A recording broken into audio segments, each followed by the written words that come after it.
Good morning. I'd like to thank the Forum for inviting me.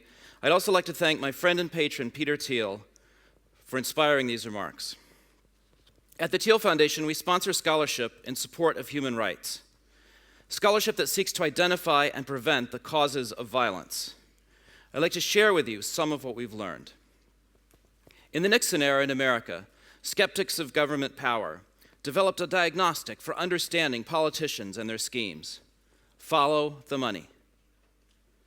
In a recent discussion with a human rights hero of the Nixon era, Daniel Ellsberg, Peter Thiel developed a corollary diagnostic. Follow the violence. Even when we have the courage and the resources to defend human rights, the dynamics of each situation are convoluted. As Thor reminded us yesterday, governments often accuse their rivals and dissidents of being criminals or terrorists. That's why we should always use these two diagnostics. Follow the money. Follow the violence. To follow the money, we must become detectives. When we find out who benefits from the law or the regulation or the imprisonment or the state action, we probably know who caused it. Following the violence is harder because it walks in so many disguises. The first step in following the violence is to be objective. Violence by people we like is still violence. Revenge by people we like is still violence. The second step in following the violence is to look for threats of violence. All authoritarian regimes, which by definition infringe upon human rights, are founded and sustained by violence or the threat of violence. They enforce obedience through official and unofficial acts of violence. Thus, to stand up against authoritarianism and spread freedom, one must oppose this violence, and frequently all violence. The third step is to recognize that, like all systems, democracies can be violent. As we learned from Alejandro Toledo, elections are not the same as liberty. Not only are politicians willing to harm people, they benefit from making scapegoats. The final step in following the violence is remembering that there is no such thing as a group. A violent act is never committed by a family, never by a race, never by a religion, never even by a gang. A violent act is committed by an individual, and only individuals are accountable for the good and evil they do. There is no government. There is no mob. There are no armies. There are no corporations. There are only people. It's tempting to ask which group started the violence or which group would have started it had the other not. But these questions can distract us from the physical reality of most conflicts. Adults killing children they've never met. Adults killing children who never harmed anyone. There are many things we all know are wrong that could easily become very difficult to say. The Oslo Freedom Forum celebrates courageous men and women who face oppression, yet tell the truth, often the unpopular truth, to themselves and to the world, at great risk to their lives and liberty. Such people are far too rare for two reasons. The more obvious reason is that it's hard to be fearless. The less obvious reason is that the urge to imitate our neighbors is so strong that it's almost impossible to think, much less say or do, things that your neighbors don't think. The great heroes of human rights combine the fearlessness of a martyr with the creativity of an explorer or an inventor. Like explorers or inventors, the first one to stand up for the truth faces the biggest challenge, but creates a model for the second and third who benefit from the example. The world needs more refuseniks, rejectionists, resistors, gadflies, doubters, critics, objectors, muckrakers, and prisoners of conscience. The world needs more people like George Ayite, Uke Gona, Ahmed Ben Chesmi, and the many other contrarian heroes who are speaking here at the forum. Because we need more of these heroes, it's worth some effort to figure out the answers to two questions. How can people make these conceptual breakthroughs?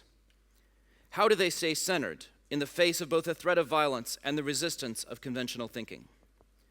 In human rights, a conceptual breakthrough generally involves no new knowledge, but rather the rigorous application of a principle we already knew. Libertarians talk of the non-aggression axiom, Christians of the golden rule, Hindus and Buddhists of ahimsa, and this commandment to love others is written on the heart. Some societies suppress sympathy for the other more or less entirely. More advanced societies typically honor this principle loudly but narrowly. Contrarians who apply it have discovered and exposed the evil of slavery, conscription, persecution of speech, belief, and worship, collective guilt, war, and torture. And they've frequently been rewarded for their discoveries with a spot on the list of victims. Contrarians have also discovered that these evils are driven by common temptations, tribalism or utilitarianism, and entail a common expedient, violence. René Girard, the world's greatest philosopher since Kant, has helped contrarian heroes to expose the nature of violence.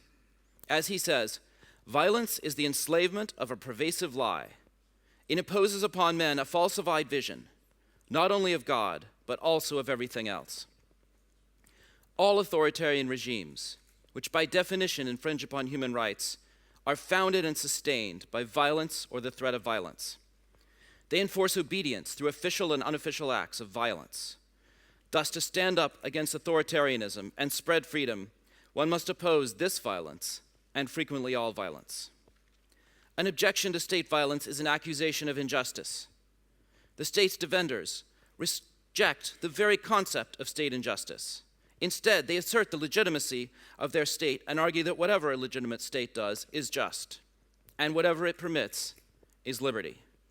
While our nature inclines us to think about right and wrong, they distract us with questions of who governs. We tend to like a government very much when we believe we're among its net winners. That makes it very hard to think clearly about whether any of its laws are just or unjust.